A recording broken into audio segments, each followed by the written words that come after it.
مساء الخير خياتي، واش راكم؟ ان شاء الله تكونوا بخير. نتمنى لا فيديو تاع اليوم تعجبكم وما تبخلونيش بالجام والاشتراك في القناة اللي ما راكيش مشتركين وتفعيل الجرس. وكي ما راكم تشوفوا نهاية سنة 2025 إن شاء الله يا ربي، نتمنى نهاية أحزان لكل وحدة، نهاية تشتت، نهاية فراق، نهاية آلام، نهاية مأساة.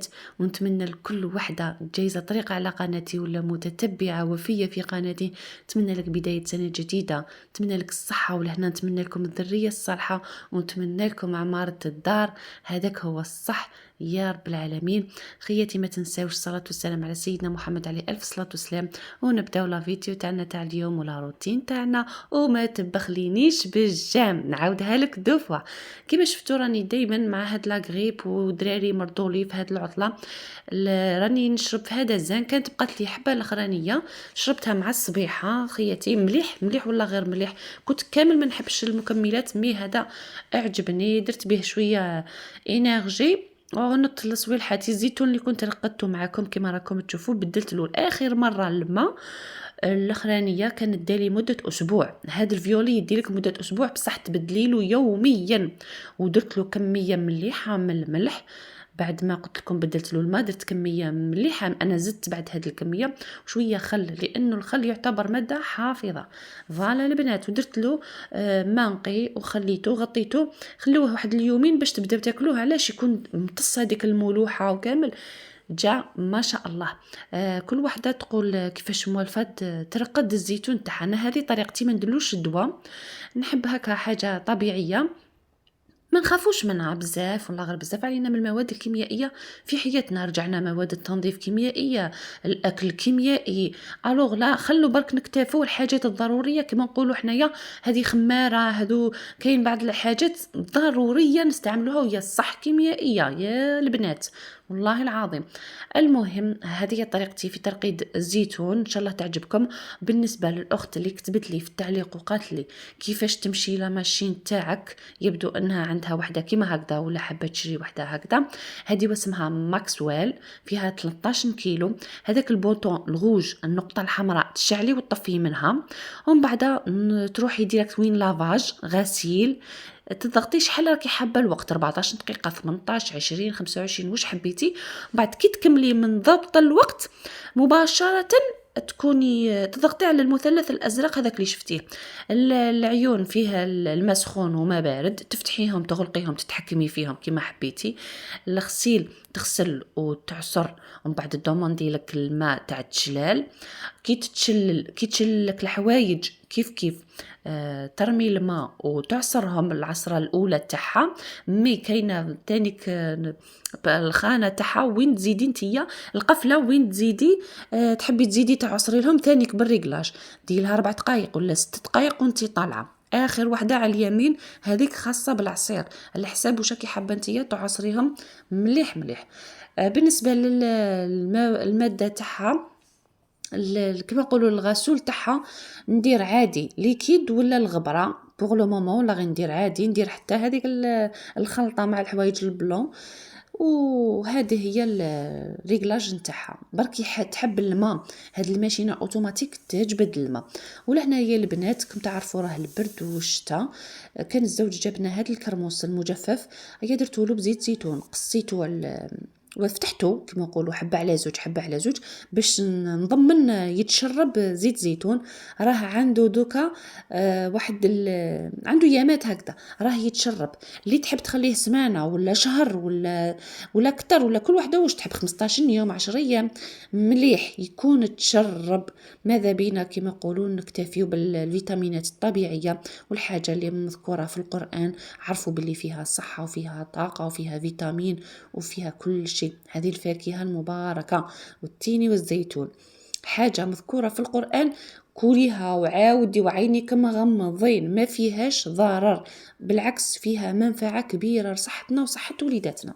مع هذا البرد، مع النساء كما نعرفوا بعضنا كامل عندنا لانيمي الفشله، هذو ما لي فيتامين الطبيعيين احسن واحسن من المكملات الغذائيه، واحسن من الدواء بحد ذاته.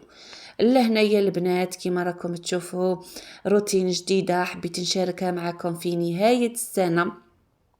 هذه اليوم راني ندير لكم في المونتاج اليوم الاربعاء 31 ديسمبر. ان شاء الله العام الجديد يدخل علينا بالصحه ولهنايا البنات.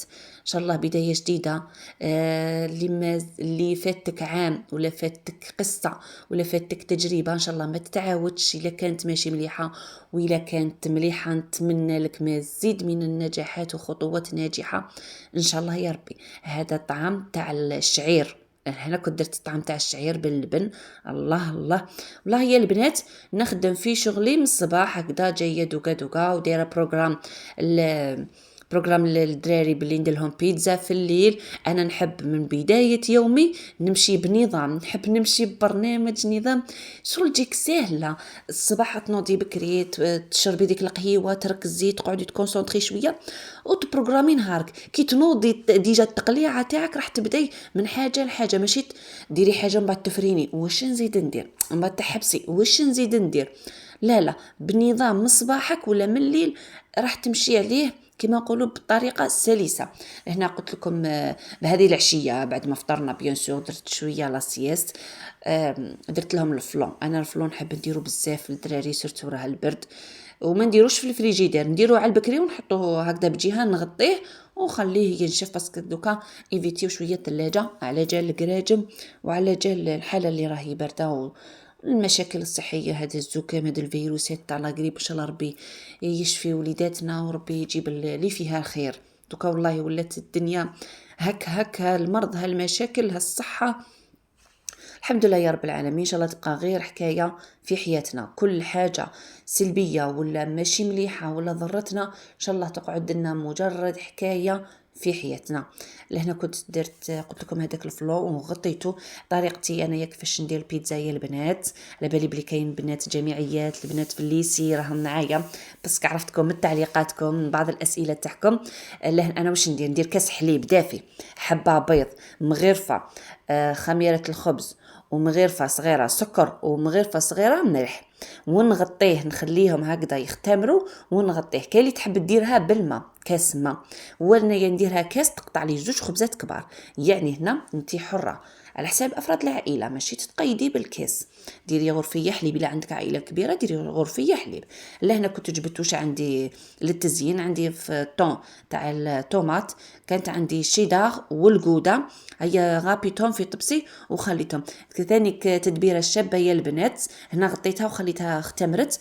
تدبيره الشابه يا البنات ديري اوليو اللي ديري الفارينه ولا ديري تفتحي البيتزا تاعك على سنيوه ديريكت ندير سميد ونفتح الخبزه كي طيب كروستيون تهبل. ولا هنايا البنات والله العظيم اني شارك معكم خطوه بخطوه كامل اسرار نجاح البيتزا. هنا كنت طيبت خبزه واحده ورحت خرجه ديريكتومون للسبيطار. لهنا كانت بنتي مرضت ليني في الكوزينه ندور حتى ولات عندها الحمى طالعه بالبزاف. والله يا البنات غير درت لوليداتي مساكن البيتزا. وهنا ما صورتش الخبزه الاولى هذه حتى كي جيت باش طيبت الخبزه الزوجه انا والزوج ايا قلت يا ما صورتهاش درت لهم الوصفه ما صورت لهمش البيتزا. هاني صورتها معكم شوفوا لي كيفاش تجي مختمره وهي تحب تختمر تحب تخدميها على راحتها ماشي تعجنيها من وتخمر لك شويه تروحي طيبيها ديريكت. فتحيها في سنيوه وخليها تروبوزي. هذه الخبزه اللي خليتها روبوزات كما شفتوها فتحتها ودرت لها زيتون ورحت وخليتها وكانت يعني قعدت بون وخليتها واحد ساعتين ولا 3 باسكو قسمه رحت حنايا لهنا البليده تابعين سبيطار بومبلعيد تاع الاطفال. هي ديت بنتي الصغيره والله غير رحنا كما نقول لك الجري. ان شاء الله ربي يشفي وليداتنا كاملين. هي كما نقول لك هذا لاغريب والكراجم والزكام الحمد لله يا ربي على الصحه الحمد لله على كل حال. تخدمي في شغلك ما تعرفيش واش راح يستناك. الحمد لله يا ربي. قلت لكم لهنا كنا رحنا ديريكتومون الحمد لله ما كانش كاين الغاشي. يتسمى السنيت غير ديك شويه قسمه عيطونا فوالا. كانت الحاله طريق شويه فارغه صافا وللداخل كانت فارغه. جوزنا لها قالت لي طبيبه عندها الكراجم مع انه بنتي صغيره عندها عام كيما يقولوا الحلق تاعها وجعها بزاف والحمى بالك ويا خياتي من الحمى عسوا وليداتكم ماشي تكون عندك مناسبه ولا تكون عندك حاجه وتروحي تستمحي في هذاك الصغير راه مع خاوته تضربي ساعات وانتي في هذيك في الحاجه اللي تخدميها سواء قاطو ولا ضيافه ولا حذاري ولا غير بين دقيقه وقتها يتقلب بالحال. انا بنتي كانت مليحه والله العظيم بين دقيقه وقتها تقلب بالحال ولا تتشلفط بالحمى. الحمد لله راهي جازت رانا مع الدواء تعرفوا بيان سور الدواوات ضروريين بعض الادويه. لهنا كنا زدنا دهمنا لا فارماسي في ذاك الليل. حنا كي دخلنا من الدار انا على بالكم بلي نسكن مع دار العائله كي دخلنا من الباب الكبيره تاع الدار الكبيره هيا كان لاقنا الاخ الزوج تاعي قال له روحوا تشربوا عندي لاتايات.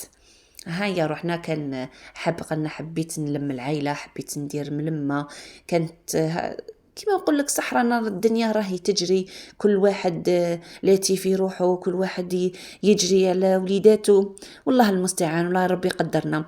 كان عيد ميلاده كان كما قال لك هو حب يدير الملمه رحنا ما خليناهاش في خاطر طلعت قباله لداري كملت طيبت الخبزه الزوجه تاع البيتزا وكلين هذاك النص كما شفتوا انا والزوج وربي يدومها نعمه. تبخلونيش بالجام. سلام.